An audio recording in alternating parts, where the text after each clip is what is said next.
जय श्री कृष्णा, जय श्री हरि। आज आप सुनने जा रहे हैं पुरुषोत्तम महात्म कथा का 9वां अध्याय। तो हम अध्याय को पढ़ना शुरू करते हैं। जय श्री कृष्णा। सूत जी बोले, तदंतर विस्मय से युक्त नारद मुनि ने मेधावी ऋषि की कन्या का अद्भुत वृत्तांत पूछा। नारद जी बोले, हे मुने, उस तपोवन में मेधावी की कन्या में बाद में क्या किया और किस मुनि श्रेष्ठ ने उसको साथ विवाह किया। श्री नारायण बोले, अपने पिता को स्मरण करते करते, बारंबार शोक करते करते उस घर में कुछ काल उस कन्या का व्यतीत हुआ। युद्ध से भ्रष्ट हिरनी की तरह गड़बड़ाई शून्य घर में रहने वाली, दुख रूपी अग्नि से उठी हुई भाप द्वारा अपने अक्षु नेत्रों वाली, जलते हुए हस्त कमल वाली, दुख से प्रतिशन गर्म श्वास लेने वाली, अति दीना गिरी हुई सर्पनी की तरह घर में सरुद्ध अपने दुख को सोचती सोचती दुख से मुक्त होने के उपाय को ना देखते हुए उस किशोरधरी को उसके शुभ भविष्य की प्रेरणा से देने के लिए उस वन में अपनी इच्छा से पर क्रोधी, जिनके देखने और बात मात्र से ही इंद्र भयभूत होते हैं, ऐसे जटा से व्यापत साक्षात शंकर के समान भगवान दुर्वासा ऋषि जी आए। हे नारद, भगवान कृष्ण ने राजा युधिष्ठिर से कहा, हे राजेंद्र, वह दुर्वासा आए जिसको कि अपनी माता कुंती ने बालपन में प्रसन्न किया था।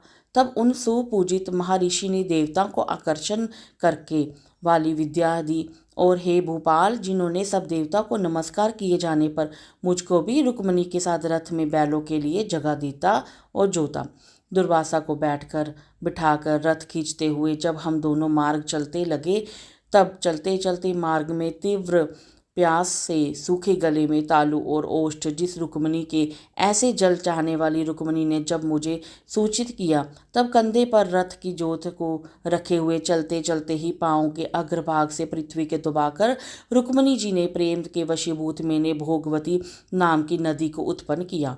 तब वह भोगवती ऊपर से बहने लगी। अनंतर उसी से जल से, हे महाराज, रुक्मिणी जी की प्यास को मैंने बुझाया।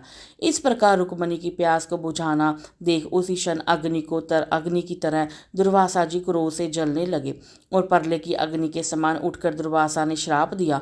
बोले, बड़ा आश्चर्य है हे कृष्ण, रुक्मिणी तुमको सदा अत्यंत प्रिय है, अतः स्त्री के प्रेम से युक्त तुमने मेरी अवज्ञा कर अपना महत्व दिखलाते हुए इस प्रकार से उसे पानी पिलाया, अतः तुम दोनों का वियोग होगा। इस प्रकार उन्होंने श्राप दे दिया। हे युधिष्ठिर, वही वह दुर्वासा मुनि है, साक्षात रुद्र के अंश से उत्पन्न, दूसरे काल रुद्र की तरह महर्षि अत्रि के उग्र तप रूप कल्प वृक्ष के दिव्य फल, पवित्रताओं के सिर से रतन, अनुसुआ भगवती के गर्भ से उत्पन्न अत्यंत मेघायुक्त दुर्वासा नाम के ऋषि हुए।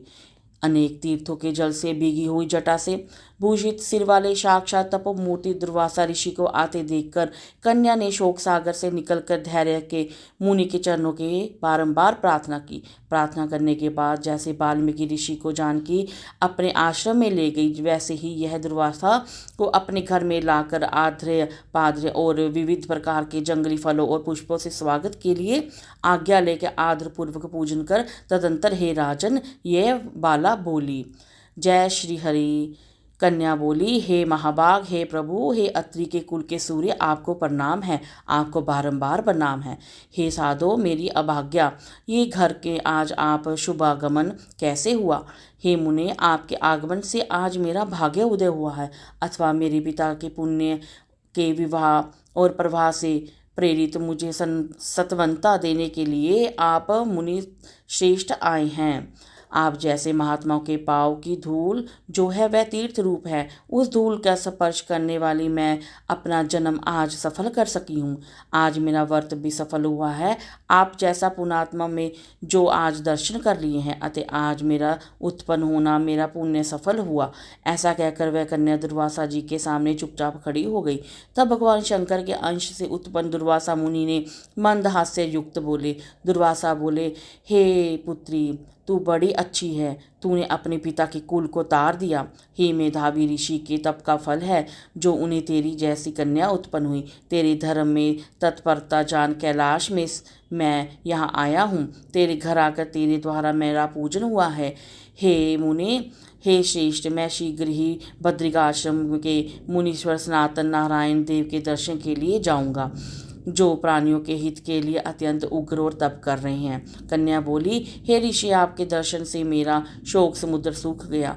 अब इसके बाद में मेरा भविष्य उज्जवल है, क्योंकि आपने मुझे सतावनता दी है। हे मुनि, मेरी उस पाद्रुभुक्त बड़ी भारी उज्जवल ज्वाला युक्त दुख रूपी अग्नि को आप क्या नहीं कर जा सकते जानते। हे मुनि, हे शंकर, उस दुखाग्नि को शांत कीजिए। मेरे विचार के हर्ष का कारण मुझे कुछ भी दिखलाई नहीं देता। ना मुझे माता पिता, ना भाई है, ना कोई धैर्य प्रदान करने वाला। अति दुख समुद्र से पीड़ित मैं कैसे जीवित रह सकती हूँ। जिस जिस दिशा में मैं देखती हूँ वह दिशा मुझे शून्य ही प्रतीत होती है। इसलिए हे तपोनिधि, मेरे दुख का निस्तार आप शीघ्र करें। मेरे साथ विवाह करने के लिए कोई भी तैयार नहीं होता है। इस समय मेरा विवाह ना हुआ है और मैं फिर भी वृषली शूद्रा हो जाऊंगी। यह मुझे बड़ा भय है। इसी भय से ना मुझे निद्रा आती है, ना भोजन में मेरी रुचि होती है। हे ब्राह्मण, अब मैं शीघ्र ही मरने वाली हूँ। यह मेरा समय निश्चित है। ऐसा कहकर आंसू बहाती हुई कन्या दुर्वासा के सामने चुप हो गई। तब दुर्वासा कन्या का दुख देखकर दुख को दूर करने का उपाय सोचने लगे। श्री नारायण बोले, इस प्रकार मुनिवर कन्या के वचन सुनकर और इसका अभिप्राय समझकर बड़े क्रोधित मुनिराज दुर्वासा ने उस कन्या का कुछ हित विचार पूर्ण कृपा से उसे देखकर सारभूत उपाय बतलाया। जय श्री हरि, जय श्री नारायण।